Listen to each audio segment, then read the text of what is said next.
Bonjour à tous et bienvenue dans cet épisode bonus. Je suis en compagnie du comédien Maxence Danet-Fauvel qui sera l'invité de Clapement 5 un mercredi pour son interview. Comment vas-tu Maxence? Ça va super bien. Est-ce que tu es prêt à te confronter au terrible questionnaire Spielberg? Ouais. C'est un questionnaire rapide sur tes goûts cinéma avec une seule règle, répondre le plus vite possible avec la première réponse qui te vient en tête. Ah oui d'accord, alors Ah bah ça va se corser. Vas-y. T'es prêt? Ouais. Quel est le premier film que tu as vu au cinéma? Astérix et alors lequel j'en ai plus Contre César? Je sais plus. Cléopâtre, soit... Non, c'est contre César. Mais je me rappelle que je suis parti de la salle au bout de 3 minutes. Contre César? Parce que j'avais peur, ouais. Ah d'accord, ok. Ouais, j'étais très jeune et j'avais peur de tout quand j'étais gamin. Ah d'accord, ouais. ah bah c'est marrant. J'avais quitté la salle, ouais. Mais justement, un film ou dessin animé qui a marqué ton enfance, donc peut-être ouais. sans t'avoir fait peur. Toy Story. Toy Story, ouais. Ouais, et c'était pas vraiment mon enfance, mais là-haut. Là-haut, Là-haut, oui, bien sûr. C'était le plus beau dessin animé que j'ai vu quand j'étais petit, ouais. Une actrice modèle? Jessica Chastain. Un acteur modèle? Matthew McConaughey. Est-ce que tu as un genre de film de prédilection? Les films un peu contemplatifs, un peu lents, ouais. Avec une très belle photographie. T'as un exemple ou The True of Life. D'accord, ok. Terrence Malick, ça... Terrence Malick, c'est mon, ouais. Ça fonctionne. Ouais. Quel est le dernier film que tu as vu au cinéma? Ah. Waouh. Ah oui, En fait, je vais pas au cinéma quand je tourne. Ah oui, et là, je tourne non-stop depuis le mois de septembre et j'en ai plus aucune idée du dernier film que j'ai vu au cinéma. D'accord. Si, grâce à Dieu. Grâce à Dieu. Ouais. Ah oui, bah, c'était il y a très longtemps. C'était il y a très longtemps, ouais. Ah oui, d'accord, ok. Il y a très longtemps. Et j'ai beaucoup tourné récemment. Oui, bah oui, c'est ça. plutôt une bonne nouvelle, en fait. J'imagine, parce qu'il est sorti en février. C'est ça, ouais. Ah, quel est le film qui va sortir et que tu attends, si tu auras le temps de le voir? Qui va sortir et que j'attends. Je suis pas du tout rencardé en ce moment. Il y a du James Bond qui sort, il y a du Christopher Nolan, il y a du... Joker. Joker. Non, pas le Joker. Le Joker. Le film qui te fait toujours pleurer? Mommy. Mommy, de Xavier Dolan. Le film qui te fait toujours rire, au contraire?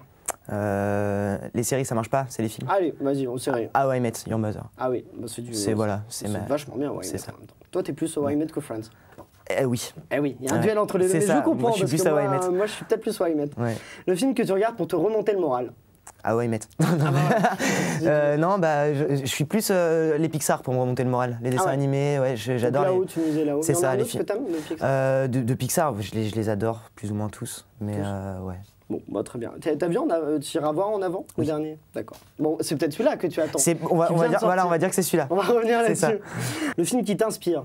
The True of Life de Terrence Malick, ou High Origin aussi. D'accord, je vois pas ce que c'est. Et ben, je me rappelle jamais du nom du réel, c'est un film magnifique. Le film qui t'a traumatisé? Ça. Ah ouais? Le premier ça. Non, à l'ancienne. En fait, mes parents avaient réenregistré ça sur un. Ouais, d'accord. Ils avaient réenregistré le film sur une cassette d'un Disney. Ouais. Et quand j'avais 6 ans, j'étais là, je mettais mes trucs dans le magnéto un peu tout seul, je voulais me mater Mowgli, enfin le livre de la jungle. Et je me suis retrouvé devant ça, puis tu sais, comme un gamin, je suis resté scotché devant, ça m'a traumatisé à vie et j'ai peur des clowns maintenant. Ah d'accord, okay. Ah oui, ça a vraiment... Ah ouais, ça m'a marqué à fond, ouais. Bah justement, le film qui t'a fait le plus peur, c'est ça ou autre chose? Non, alors, je me rappelle plus du Insidious, je crois, un truc comme ça. Insidious, bien sûr, ouais, c'est ça. Je crois que c'était celui-là. Hyper gênant. Avec la vieille femme. Ouais. Ah, ça, c'est hyper Et il y avait un Shining aussi, la première fois que je l'ai vu. Mais bon, c'était il y a une dizaine d'années maintenant, mais Shining m'avait bien traumatisé aussi, ouais.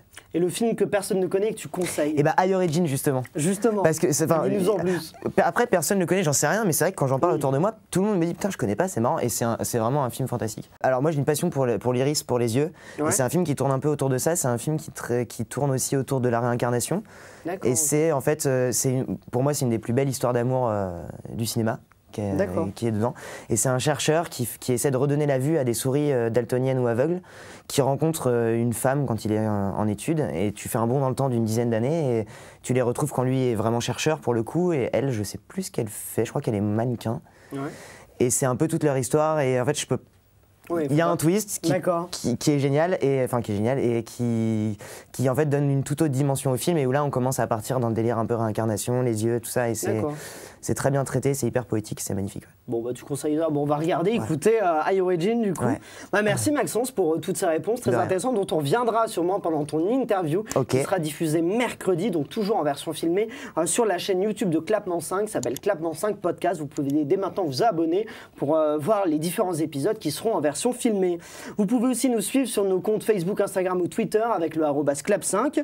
Et ben voilà, merci d'avoir écouté cet épisode bonus. On se retrouve lundi pour la critique de Jodie, le film qui a fait remporter à Renée Zellweger l'Oscar de la meilleure actrice. Et d'ici là, eh bien, allez au cinéma.